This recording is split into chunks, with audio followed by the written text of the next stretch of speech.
Hey guys, Randy with Pete's RV TV today. We're gonna try something new. So one of the things that I get to do is I get to travel a lot on my role at Pete's RV. I'm on the road about 300 days a year.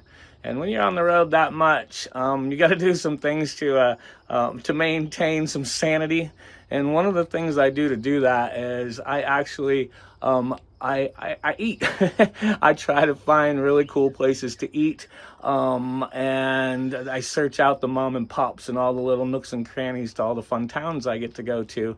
And then when I'm home, back in the 802 we call it, I actually have my own outdoor kitchen, which we will be doing some recording from as well. And I'll show you some of the things that I like to make to eat when I'm at home. So I look forward to this new segment, and let's have some fun.